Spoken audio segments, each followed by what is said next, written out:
Por favor, crie um exemplo de mapa mental para me ajudar a aprender palavras novas. Por favor, crie um exemplo como você no Trello para aprender o português. Para criar um exemplo no Trello ou um mapa mental. Então, assim, bom, primeiro, uma coisa que eu quero falar para vocês, então serve geral para todo mundo. Primeiro, a maneira de estudar é muito individual. Cada pessoa tem um jeito de estudar, né? Nós somos diferentes. Então, para tudo é diferente. Até pensa bem, até para comer nós somos diferentes, não é? Pode ser que você use garfo e faca, pode ser que você goste, não sei, de pratos grandes para comer, outros vão preferir pratos pequenos. Pode ser que você goste de comer tudo separado no prato. Uma comida não pode encostar na outra. Eu já vi isso. Eu acho estranho, porque aqui no Brasil a gente mistura tudo, por exemplo, né? Mas eu sei que para algumas culturas isso é um, nossa, não pode, né? E tem que comer, por exemplo, separado, né? Então pode ser que você coma separado. Né? Eu sei que tem lugares, por exemplo, que a salada primeiro, a carne, né? Cada prato vem um em seguida do outro, não vai se encontrar ali a comida. Isso é cultura, isso é hábito, isso, né? Cada um foi educado de uma maneira. Tá tudo bem, tá certo, tá errado? Foi o jeito que a pessoa foi educada, né? Naquele país, naquela cultura, né? Assim como aqui nós somos educados de uma outra maneira. E para estudar é a mesma coisa. E estudar ainda vai algo ainda mais pessoal, porque tem muitas pessoas que são bem auditivas, tem outras que são bem visuais, tem outras que são sinestésicas e precisa o quê? De, né? Isso aqui, às vezes está anotando, né? Precisa tocar, certo? Então, cada um tem uma habilidade mais desenvolvida, um jeito diferente. Nós temos todas, todos nós somos visuais, sinestésicos, auditivos, todos nós, né? Mas sempre um pouco mais de alguma delas vai se sobressair. Eu, por exemplo, sou muito visual, né? Eu lembro na época da faculdade, eu fazia assim e eu lembrava exatamente onde eu tinha escrito aquele assunto no meu caderno e eu tinha que me concentrar e eu ia assim, lembrava da minha escrita. Então, quando eu estudava, eu tinha que fazer resumos e aí eu estudava pelo meu caderno, que ali eu sabia, era uma coisa muito visual. Em compensação, eu tinha um amigo que ele só de ouvir, ele aprendia. Eu tinha uma raiva disso, porque ele só de ouvir ele já entendia tudo, né? Eu não sou esse tipo de pessoa auditiva assim, né? Mas cada um. Mas ele, por exemplo, eu lembro que para estudar latim, ele fazia assim também uns quadros grandes, uns cartões, né? Para colocar as declinações do latim, né? Que a gente estudava e não sei o quê. E ele chegava no dia da avaliação com vários cartazes, assim, que ele escrevia. Eu achava aquilo muito divertido, mas assim, para mim não servia, né? Eu precisava eu fazer os meus resumos ali no meu caderno, escrever frases em latim, umas coisas assim, e eu ia entendendo dessa maneira. Então, cada um tem um jeitinho de estudar, de aprender, né? A prof não pode, eu posso dar sugestões, ideias, né? Mas você é que vai descobrir a sua melhor maneira. Por isso que tem pessoas assim que adoram ver a professora, por exemplo, precisam do vídeo, né? Porque eu preciso fazer às vezes movimentos assim para chamar a atenção, porque quem é visual precisa disso. Mas quem é mais auditivo, só minha voz já funciona, já é muito bom, né? E eu, por exemplo, como aluna, eu preciso ainda do caderninho, tá anotando muito, tudo, tudo, tudo, né? Eu vou precisar disso, eu como aluna, por exemplo, né? Às vezes nem que seja para olhar, mas eu preciso estar ali escrevendo. Então, vocês fazem o seu método, né? O melhor método de estudos. O que eu aconselho? O que precisa ter? Rotina, frequência, frequência. E por quê? Porque assim você cria um hábito. Se você todos os dias, na mesma hora, no mesmo horário, você pegar para estudar português, isso vai se tornar um hábito na sua vida. Assim como escovar os dentes, assim como tomar um banho. Ninguém precisa falar para nós, né? Vai tomar banho, vai escovar os dentes. Ninguém, a gente sabe disso.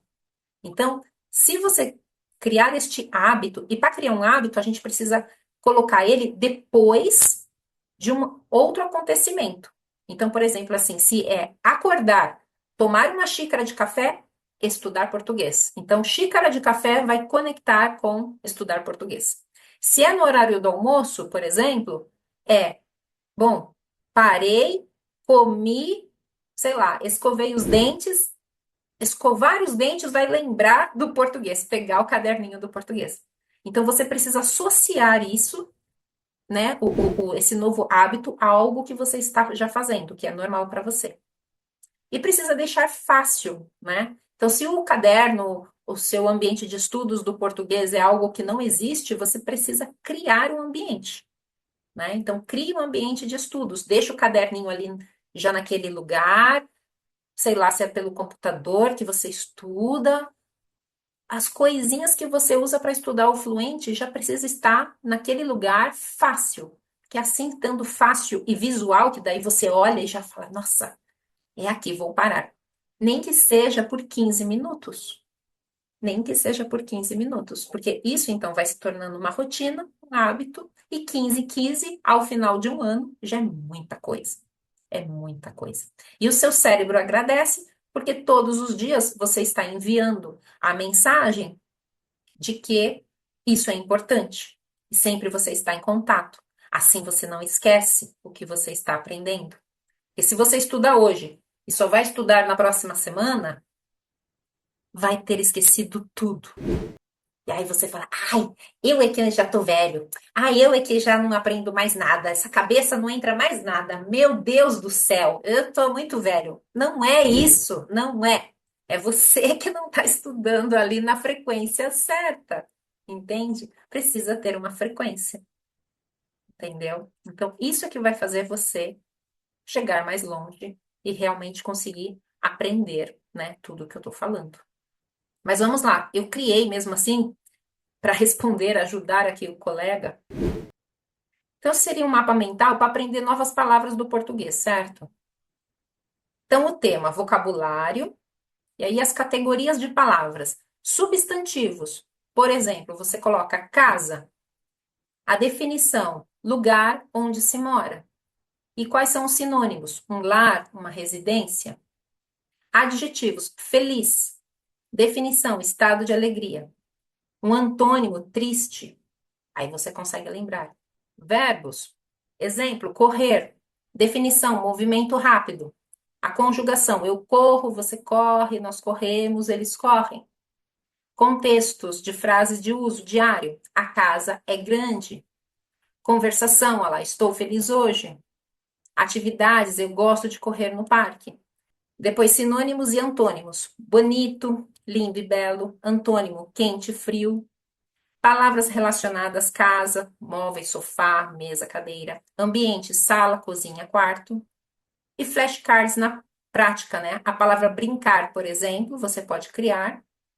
E aí coloca atividade lúdica, muitas vezes envolvendo jogos, diversão ou entretenimento, né? E aí a frase: as crianças gostam de brincar no parque. E as dicas para usar esse mapa mental, então. Você pode utilizar em cores diferentes, colocar imagens, desenhos, né, para representar as palavras, e tem que revisar o mapa regularmente e ir adicionando novas palavras. Mas esse mapa mental, e aí ele me pediu para colocar no Trello. O Trello, para quem não sabe, é uma ferramenta onde você cria justamente mapas mentais. Então fica uma tela em branco onde você tem vários itens, vários tópicos, e a cada tópico você pode clicar e vai abrir as opções ali para aqueles tópicos. Eu não gosto do Trello. Então, vocês veem como é algo individual. Ele sugeriu o Trello, mas eu, Márcia, jamais estudaria pelo Trello. Eu não gosto. Eu não consigo nem trabalhar com o Trello. E olha que a equipe já sugeriu várias vezes usar o Trello. Eu não gosto. Eu prefiro uma planilha, né? Então, isso é individual, é de cada pessoa. Esse mapa mental que eu coloquei aqui, eu estou apresentando para vocês, mas por quê? Eu acho que isso serve para você montar um caderno dicionário. Como dicionário, sim. Aí você pode colocar, por exemplo, assim, e vai fazendo divisórias, e aí uma parte verbos, na outra parte adjetivos, na outra parte, então, itens de casa ou expressões idiomáticas, e você vai dividindo, subdividindo esse caderno como um dicionário para as categorias que você quer, né? E aí, a cada palavra que você aprender nova, você coloca nesse dicionário seu, individual, que precisa ser revisado, senão não vai lembrar também, certo? Só que ao mesmo tempo, palavras, como que a gente aprende palavras? Como que a gente aumenta o vocabulário, né? Aumentar o vocabulário é algo que vai acontecer naturalmente à medida que você estuda, né? Que você estuda com seriedade, e à medida que você usa um dos pilares do fluente, que é o quê? Imersão total. Quando você está imerso no idioma, você vai aprender naturalmente. Por quê? Porque você vai estar vendo, por exemplo, filmes, séries em português, com legendas em português. E ali, impossível você ver um filme, uma série, qualquer coisa, um programa, uma novela e não aprender palavras novas. Vai aprender várias, várias. Vai ter que estar com o caderninho anotando. Mas você vai anotar tudo? Eu acho melhor anotar aquilo que faz sentido para você, que você se sente a necessidade daquilo. Porque às vezes a gente está aprendendo coisas que não vai fazer a menor importância. Aí o teu cérebro nunca vai lembrar daquilo porque não faz importância. Imagina que você está lendo um artigo, alguma coisa, ou vê alguém falando de um artigo e fala, e essa tese corrobora aquilo que foi dito em 1980. Aí você aprende o verbo corroborar. Ai, corroborar. Nossa, um verbo bonito. Que bonito isso aqui. Vou usar aqui, vou anotar este verbo. Quando você vai usar corroborar? Se você não está no ambiente acadêmico para usar esse verbo, que é usado muito, né, para artigos científicos, ou em ambientes jurídicos, né, para quem é advogado e lida, né, com termos jurídicos, se você fala isso para um brasileiro, isso que eu estou falando corrobora o que você me disse na semana passada. Gente, que linguagem é essa? Não, ninguém vai falar assim. Então a gente precisa aprender aquilo que serve para nós no dia a dia, né? Ônibus, trem, não sei, comida, né? Frango, ovo, pato, leite, coisas do dia que a gente precisa para viver, para ter uma conversa. E sim, precisa aumentar o vocabulário? Você vai aumentando, então. Vai ouvir muito em português, vai ler muito em português. E por isso que dentro do Fluente vocês têm vários textos lá dentro, notas culturais e textos, que isso já vai ampliando o vocabulário de vocês, vai ampliando. E dentro do Fluente tem todo o módulo cultural. No módulo cultural tem indicações de música, indicações de livros, indicações de filmes, tudo ali para vocês. E aquilo não é para quando terminar o curso, aquilo é para já, para consultar já o módulo cultural. Então ali você já começa a fazer imersão total. Então estuda de semana, fim de semana vê uma série. Estuda, à noite escuta uma música em português, né? Vai colocando o português no seu dia a dia, que o seu vocabulário vai aumentar. É impossível não aumentar no dia a dia, tá? Então, assim, vamos lembrar dos pilares, né, do fluente. Sempre tem que lembrar dos 4 pilares, né? Então, a frequência vem antes da excelência, certo? Então, ser frequente, criar essa rotina, criar a rotina, criar o hábito.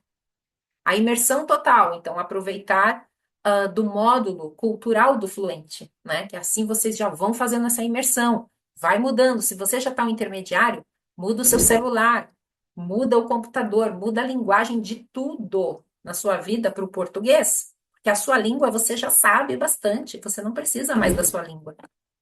Né? Muda tudo para o português agora. Eu não vou entender nada depois. Meu Deus, eu vou mudar meu celular e eu não vou mais entender. Você tá louca? Mas é assim mesmo. Quando a gente vai para um outro país, não é assim? Se você mora no Brasil, você tem a obrigação de estar tudo em português. Obrigação. Tá no Brasil, eu não sei que loucura é essa de não querer botar. Eu vou ser sincera, eu não entendo as pessoas que vão. E eu não falo só de estrangeiros, brasileiros também que vão morar fora, né? E ficam ouvindo só na língua deles, o celular, o computador, continua na língua deles. Gente, você está em outra cultura, você quer aprender essa língua quando? Só se você não quer, tudo bem. Se você não quer, tá tudo certo, a escolha é sua. Mas se você fala, não, eu quero aprender português, então muda tudo para o português. Tem que mudar. E se você está fora do Brasil, faça essa experiência, porque assim você já vai criando como se você estivesse no Brasil. Muda o celular para o português, muda o computador para o português. Vai vendo como que... E aí configura que tem português Brasil e português europeu, que é o de Portugal. Tem que fazer essa escolha também. Então veja o que você quer. Porque o de Portugal tem diferenças. Eu já vi, né? Às vezes me acontece de ter coisas aqui do português de Portugal e eu fico, nossa, é diferente para mim também, né? Ver o jeito que eles escrevem. Mas tá tudo bem, é português. A gramática na dose certa, né? Que é outro pilar do fluente, vocês têm no fluente, né? E isso aqui cabe gramática, vocabulário. Por quê? Muitos alunos ficam se pegando nos detalhes, numas coisinhas, e quer saber a diferença disso, mas não sabe nem falar ainda, não tá nem nada e tá pegando porque, ai, mas é isso ou é aquilo? Ai, será que. Gente, não.